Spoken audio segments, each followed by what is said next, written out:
I'm Hannah Abbott, a team leader with Usborne Books and More, and today I'm going to share a few hidden treasures that we've discovered in our time with Usborne. Everybody knows about our Shine a Light, and That's Not My, and our flat books, so I just want to go over a few things that might not be as well known. I've got lots behind me that I would love to share. That I'm just going to try to keep this short, so if you see one that you would like to know more about, just let me know and I can share videos or pictures with you.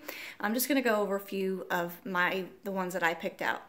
So the first one is for our youngest readers, A Panda in the Park. It's a really cool, clear front, and it's a simple story, great for babies and toddlers that are just learning to sit through stories, but it's got great cut-throughs that they can stick their fingers through and try to guess what animal's on the next page. So Panda's looking for all of his friends, and he's finding them all, and they all start looking for their other friends, and at the end they are all there and they ask if they want to play again. So just a really fun story, simple but cute pictures and illustrations, and great for keeping your babies entertained. Next I want to share is the My Wild Animal World book. We have a numbers one and a farm one and a 100 words, but this is really neat because it's got a magnet front and it comes with 9 little tiny books. They're little chunk books, great for those little tiny hands that can hold it. They can stack them like blocks, and we can match them back in their spot. So lots of different ways to use this book.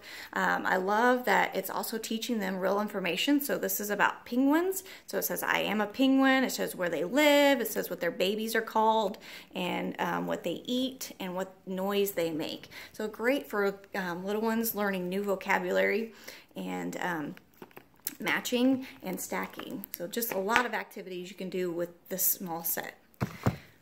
We also love A Squirrel Tale and A Mouse About the House. Each book comes with a little creature that goes through the book, a mouse and a squirrel. If a mouse isn't your thing, do the squirrel. But the squirrel is looking for his winter nuts that he stored. And so he goes through all the page and he slides through the slot. This is great for early reading and writing because you're learning left to right, and fine motor skills as the little ones have to move him through. So he goes through every page asking all the different animals if they've seen his nuts. There's fun flaps to lift up, and just a really funny story.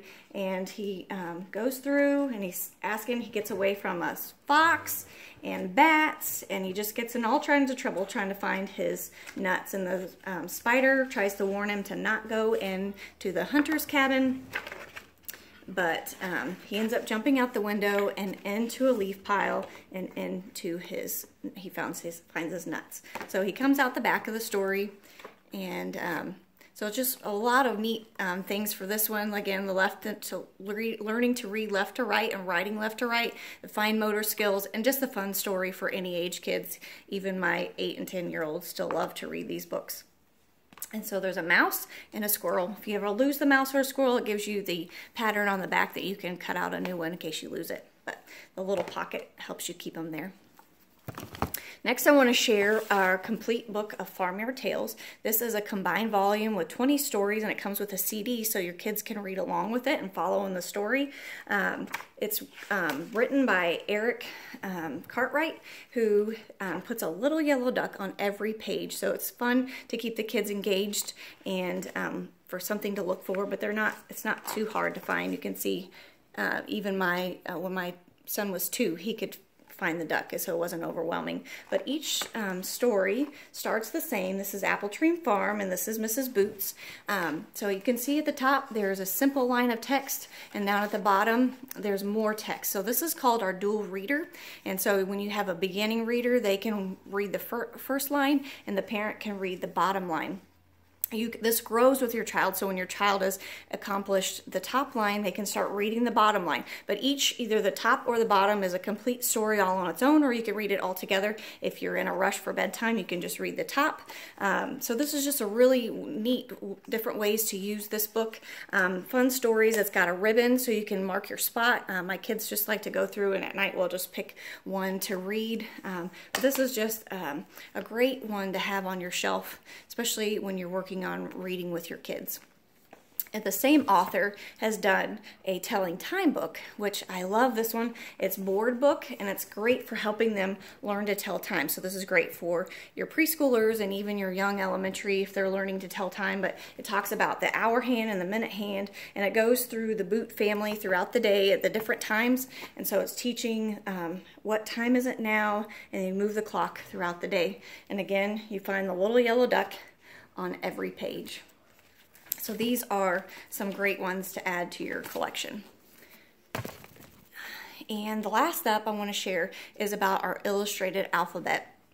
This comes with a slip cover, and it's a beautiful cloth front with gold foil in it and a ribbon. This would make a great gift. But what I love about this is it makes the alphabet fun and a funny story as you go through the zoo. So it shows the capital letter and the lowercase, so helping them recognize it. It gives little bitty things that all start with that same letter.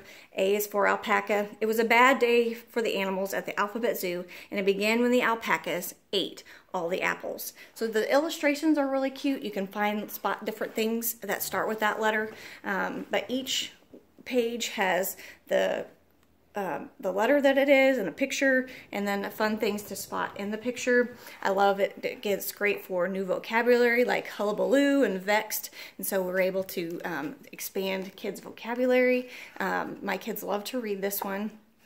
But it's just really funny as each animal is they're having a really bad day, and it tells why they're having a bad day. But at the end, you see that it goes through all the alphabet one more time. And Zach the lazy zookeeper was snoozing, so the zebras from Zambia zoomed along the zigzag path and out of the zoo. So it's just a really, really fun way to learn the alphabet. At the last page, there's another full alphabet if you want to, work on alphabet recognition.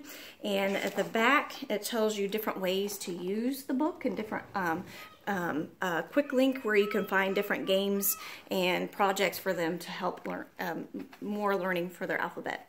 So I hope you found some new ones to add to your list.